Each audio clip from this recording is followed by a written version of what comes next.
इस दुनिया, रही बात करते हैं कोई हमारा साथ नहीं देता है, दुनिया में कोई किसी का साथ नहीं देता है। दुनिया में हम today is the result of our own past action and whatever we wish to be in future is depend on our present activity. हम क्या हैं ये कुछ नहीं, हमारा आज जो है हमारे पीछे किए गए कल का आज रिजल्ट है। हम कल अगर बदमाशी करेंगे तो आज कोई बहुत बड़े अधिकारी बन के नहीं बैठेंगे। आज कोई स्टूडेंट दिन भर में 4 घंटे यूट्यूब पे वीडियोस देख रहे हैं, गेम खेल रहे हैं और कल को सोचेंगे कि हमारा एग्जाम नहीं निकल रहा है। कैसे निकल जाएगा आपका? जिस वक्त हम सो रहे होते हैं ना उस वक्त कोई पढ़ रहा होता है। जब बराबरी में मिलेगा तो रौंद के निकल जाएगा वो। ये दुनिया बहुत तेज़ी से निकल रही है। यहाँ दौड़ने वाले पीछे छट जाएंगे, यहाँ तेज दौड़ना पड़ेगा, जी जान लगा के दौड़ना पड़ेगा, तभी सफल हो सकते हैं। परिस्थिति को जो जहाँ तक बात करें ना कि सीबीएसई बोर्ड या जो बड़े लोग होते हैं उनके बच्चे अच्छे हैं, तो देखिए एक बात बताते हैं, हथियार कितना भी खतरनाक और बड़ा क्यों ना हो जाए, चलाने वाला खतरनाक होना चाहिए। तो कॉलेज और स्कूल कितना भी अच्छा क्यों ना हो, पढ़ने वाला स्टूडेंट में अंदर मेहनत होना चाहिए। हिंदी मीडियम वालों के अंदर मेहनत ज़्यादा होता है, गाँव के लड़कों के अंदर बहुत मेहनत होता है। उसके पास पसीना होता है ना तो एसी नहीं चलाता है, गमछा से मार लेता है पसीना, हाथ में रुमाल बांध लेता है कि पसीने से कॉपी ना भीगे वहाँ पर। उसके पास तकिया नहीं होता है मोड़ने के लिए, हाथ मोड़ के लगा लेता है तकिया, वो पढ़ता है सुबह उठ के। तो ऐसा नहीं है, उनके पास मेहनत नहीं, वो बहुत मेहनत करते हैं। लेकिन उनके साथ सबसे बड़ा कमी क्या है कि आज से 5 साल पहले उनके पास कोई ऐसा साधन नहीं था कि उन्हें अच्छे टीचर मिल सके। अब तो डिजिटली हो गया। ये सबसे फायदा हुआ गाँव वालों के लिए कि आप डिजिटल, आप गाँव के किसी कोना में बैठ के इंडिया के किसी टीचर से पढ़ सकते हैं। ये सबसे बड़ा फायदा है। और अमीरों को यहाँ पहले बेनिफिट मिलता था कि जो गाँव का लड़का है, बिहार का है, यूपी का है, उड़ीसा का है, गाँव का परिवार, वो दिल्ली जाके कैसे पढ़ेगा? अब कोई दिक्कत नहीं, आप एक नॉर्मल मोबाइल लीजिए, गाँव से पढ़ सकते हैं। सबसे कमजोर विद्यार्थी खोजिएगा जो पढ़ने में बकलोल हो, समझदार को नहीं। समझदार बहुत घमंडी होते हैं सब, उन सब से दूरी बना के रखिएगा। लॉज में जो आपको सलाह देने आए ना, सबसे पहले साइड होइएगा। बर्बाद और नाकामयाब लोगों की कुछ पहचान है, उन्हें नींद बहुत आती है, भूख ससुरन को बड़ी भयानक रखता है, आराम बहुत खोजेंगे सब।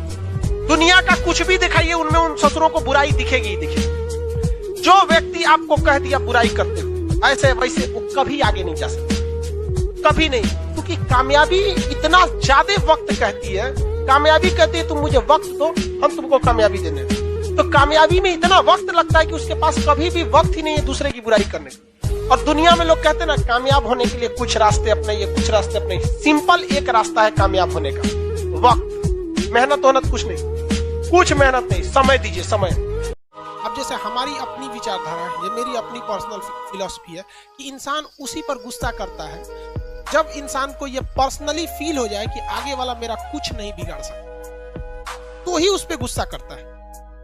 जब माँ बाप बूढ़े हो जाते हैं ना तो बच्चा को लग जाता है कि अब कौन सी कली है, झाड़ दे गए, निकले यहां से, उल्टा सीधा बोल जाता। ये मेरी पर्सनल विचारधारा है कि लोगों को गुस्सा केवल औकात देख के लगती है। जिस दिन पैसे वाले हो जाइएगा उस दिन और आगे बढ़िएगा, समझा गया? जिस दिन आपके अंदर विनम्रता आ जाती है, भगवान आप पे विशेष नजर देता है, समझा है कि नहीं? तो उस विशेष नजर से रखिए, किसी पर अत्याचार नहीं कीजिए। अगर आप बहुत ज्ञानी है तो जो पढ़ने में कमजोर है उसके आगे बहुत अपने आप को बलशाली मत बनिए। शक्तिशाली है तो कमजोर को दबाइए नहीं, अमीर है तो गरीब को नहीं दबाइए, सुंदर है तो जो बदसूरत है उसके आगे अपने आप को वैल्यू मत दीजिए।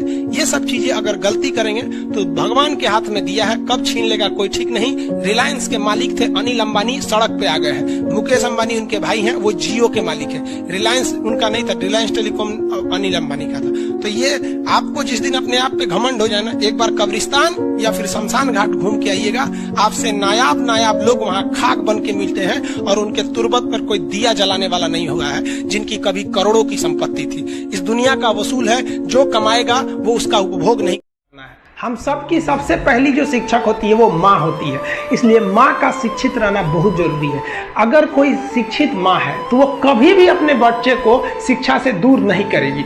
मेरा ये हरगिज कहना नहीं है कि जिसकी माँ अशिक्षित है उसका बेटा पढ़ा लिखा नहीं होगा। मेरी माँ आज भी अनपढ़ है, आज भी उससे 1 रोटी मांगते हैं ना तो वो 2 रोटी दे देती है। दुनिया की सबसे अच्छा अलार्म जो होता है वो माँ होती है। आप कहिएगा सुबह 7 बजे उठाने के लिए, वो आपको 6 बजे ही उठा देगी और कहेगी बेटा।